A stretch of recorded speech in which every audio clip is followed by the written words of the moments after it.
I'd like to start off today's presentation. I have a guest today joining us. We have Dodge County Highway Commissioner Brian Field, and Brian will provide us an update of quite a bit of activity happening throughout Dodge County this summer. So I'll turn it over to Brian. Good morning, thank you. Appreciate the opportunity to share the good news.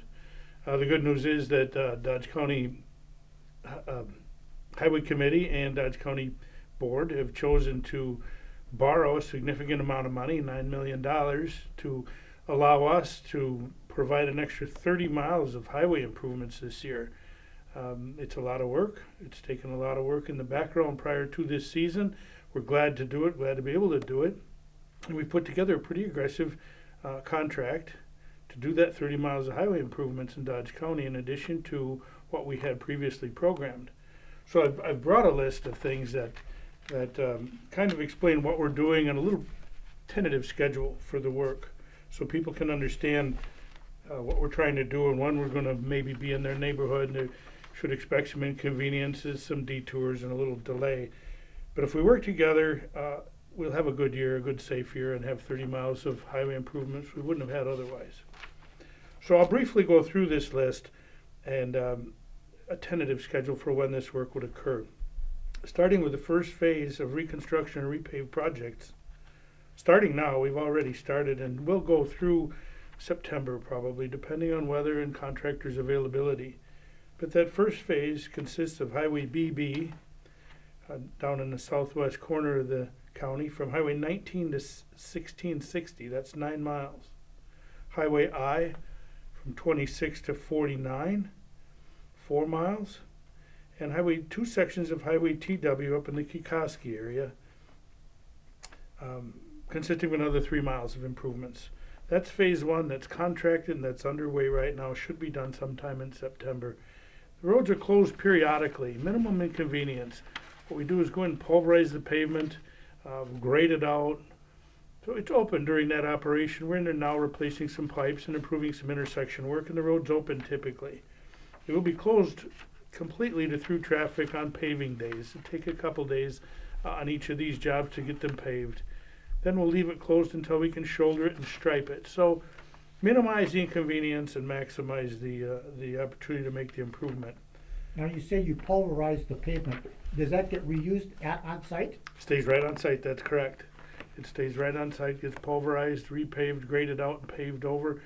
What we have to do on some of these, and BB is a classic example, though, we need to take the top several inches off and remove it because the geography of that road won't allow us, or geometry won't allow us to raise the road. The ditches get steeper and unsafe, the slopes become higher, steeper. So on that particular road, we're not raising the elevation. Some of that material will be taken off, and a portion of that will actually come back as recycled content in the hot mix asphalt. We're also doing a cold in place paving process on that road where the next, we take 2 inches off, and then the next 5 inches of material there will get picked up, crushed, rejuvenated with oil, put right back down as pavement with a new virgin lift over the top of that. Not new, but new to us. Looking forward to that process and the opportunity to evaluate it for projects going forward. And that process is owned by some construction company. Correct. That particular work is done by WK, a firm out of south of Madison, I believe they are, and they do that work all over the state. It's very popular. We just haven't had the opportunity to do it here yet. And so, like I said, good opportunity to learn it, observe it, evaluate it, and potentially a cure for some future projects for us. Okay. The next phase of reconstruct and repave will be bid very shortly here and would start in the middle of July. July 15th through October 15th is the expected timeline for this next phase of reconstruct and repave, primarily pulverizing and repaving projects as well. County Trunk Highway AC from Randolph out to Highway C, just under 2 miles. County Trunk Highway CP from County Road G to Durgee Park. County Trunk Highway EM from Highway R to ME. County Trunk Highway S from Iron Ridge to County Trunk Highway P.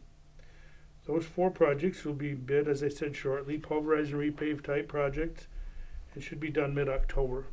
Again, minimum inconvenience, closed when we need to, open it through traffic or at least local traffic when we can. And phase 2 of a very welcomed improvement project. Now, in addition to that, a project we already had programmed, and we use sales tax allocation to accomplish these larger, more expensive projects. And when I say larger, I mean more cost per mile. They're total reconstructs. All the existing pavement is removed, crushed, reused somewhere on the site. We had to acquire right-of-way to widen the road, widen the shoulders, move the ditches out, make safer slopes, improve the drainage. It also improves access for the landowners along that project, wider field access, and better driveway access for the properties as we go along and make that part of the project. That project has also started, and it's expected to be done the end of August. It's a shorter stretch, it's about 3 miles, but that is closed to through traffic and will be until it's completed. That's Highway M. Highway correct? from E to JM, I'm sorry, yeah, thank you. And there's a detour established for that, a well-signed detour, and everyone's encouraged to follow the detour. Don't try to come through.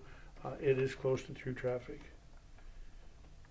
We've got 2 bridge replacements this year, both of them on Highway S between Highways T and Highway G. It was our good fortune that they're both in there. We got them both on the replacement program cycle with state funding to do them both at one time. Bit of an inconvenience for the people who live within that area. We've worked with them and the town of Beaver Dam and have a reasonable access route for them to get to their properties and their cropland while these bridges are closed. Timing for them is June 15th to September 30th. Those bridges will be completely removed and replaced with help from the state funding program. Now, on those bridge rebuilds, are you using the same technique as the last one you did on County S? No, thank you. That's a good question. Those were experimental GRS bridges, very low flow areas that lent themselves well to that type of bridge replacement. These particular bridges have higher flow bodies of water. One is Beaver Dam River, one is the other is the Calamus Creek. And they don't, either of them don't really qualify for that GRS type bridge. But that's a good question, and we do hope to have another one of those somewhere someday, but that won't qualify here.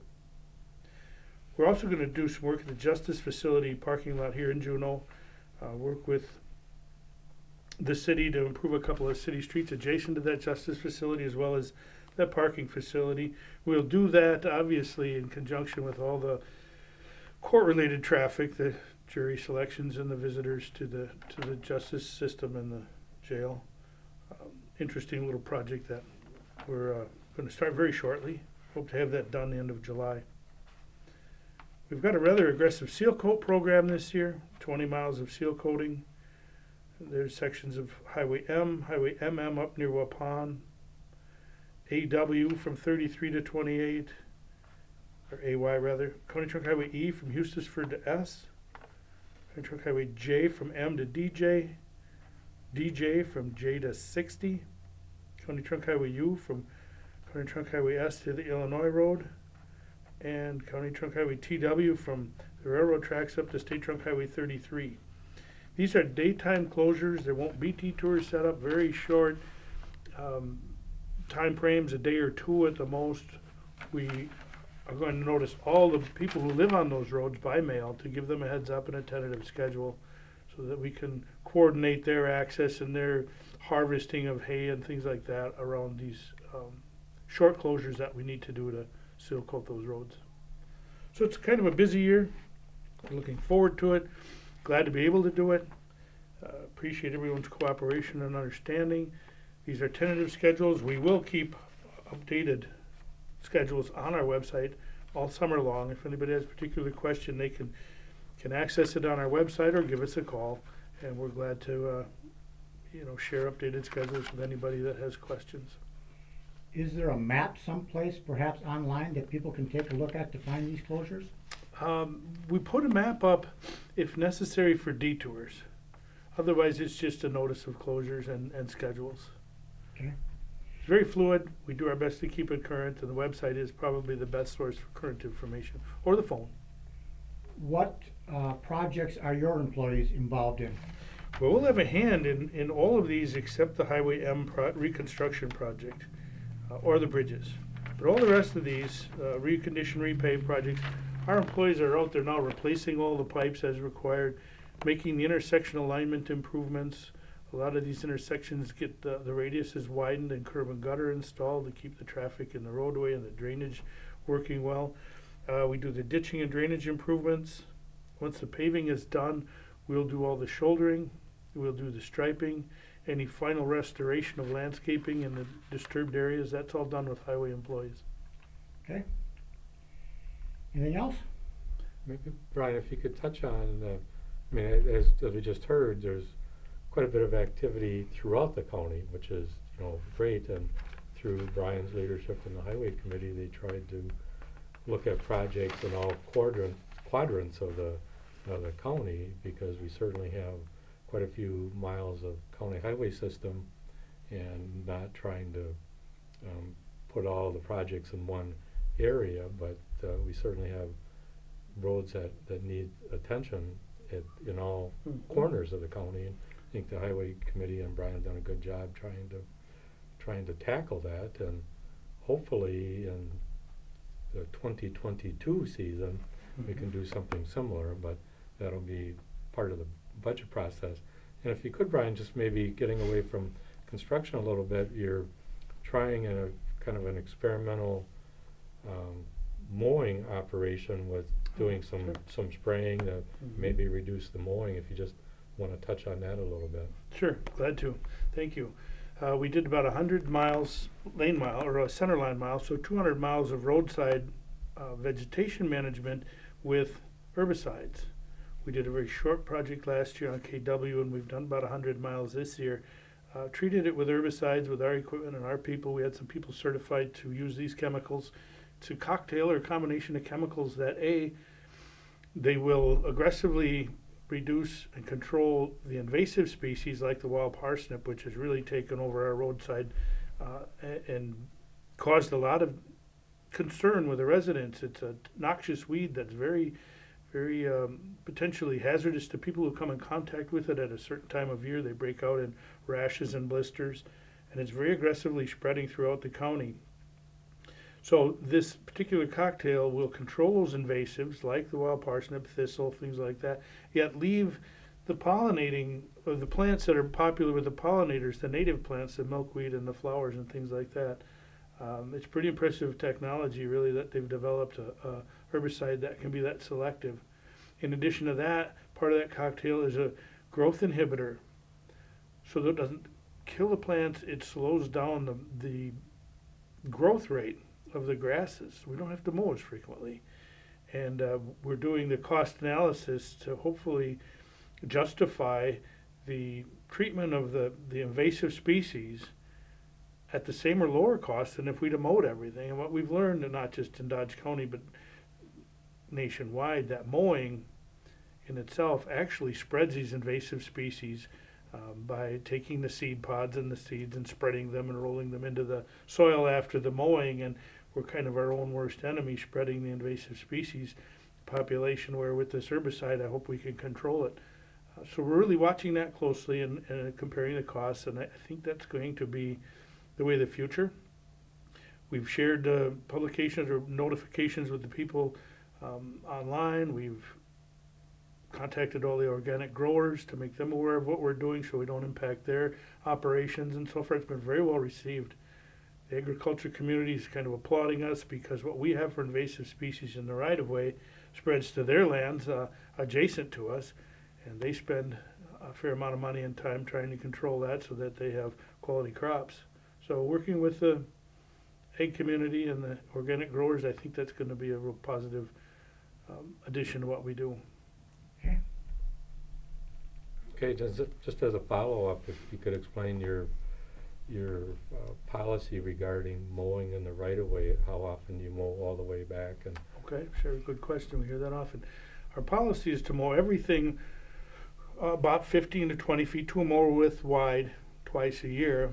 We do that for controlling the vegetation, for safety, visibility of animals out and approaching the roadway. The vision corners get mowed out so that people can see at intersections. And every third year, a section of highway gets mowed right of way to right of way, or the mow out.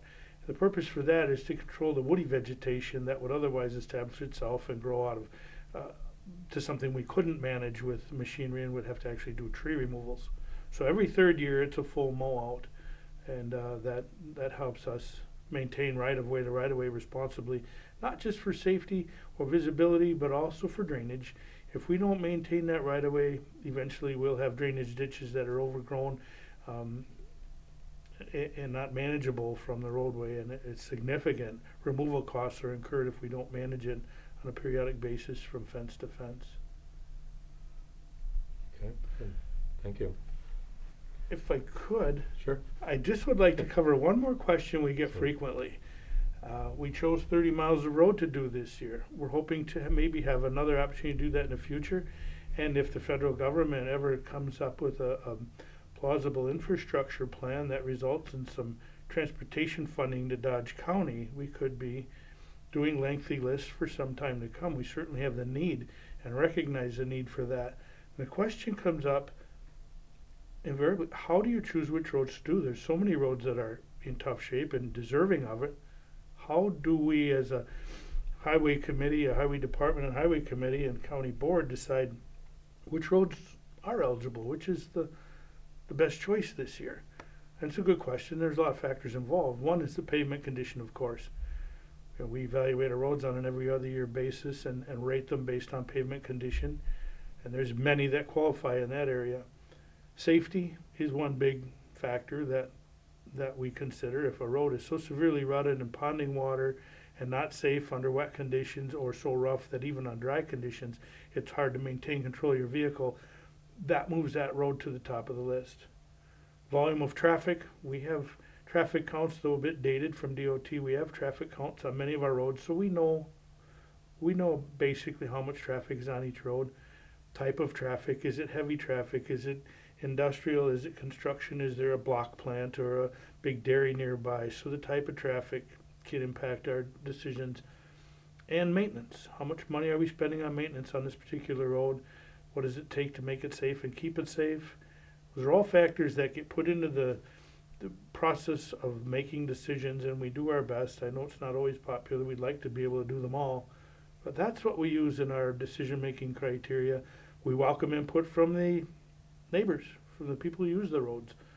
Sometimes they can share information we're not aware of, so we appreciate input whenever it's available.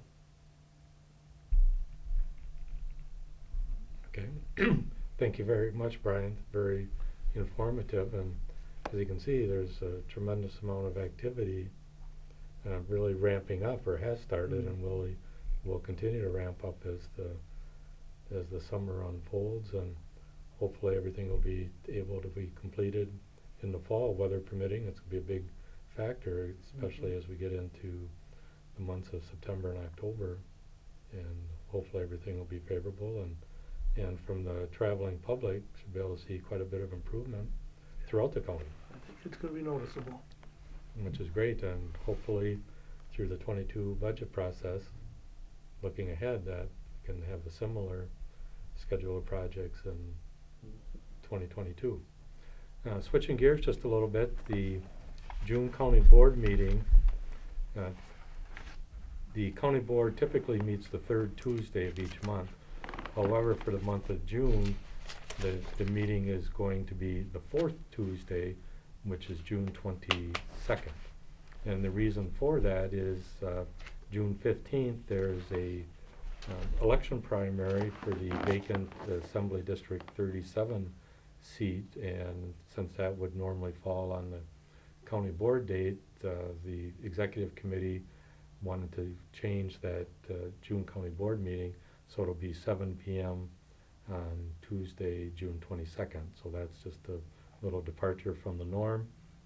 The other thing I just want to touch on real briefly, with COVID, the Dodge County is following the recent released CDC guidelines regarding face masks and so forth.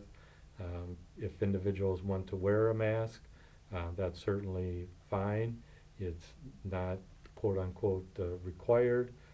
We're not going to be asking individuals if they're vaccinated or not.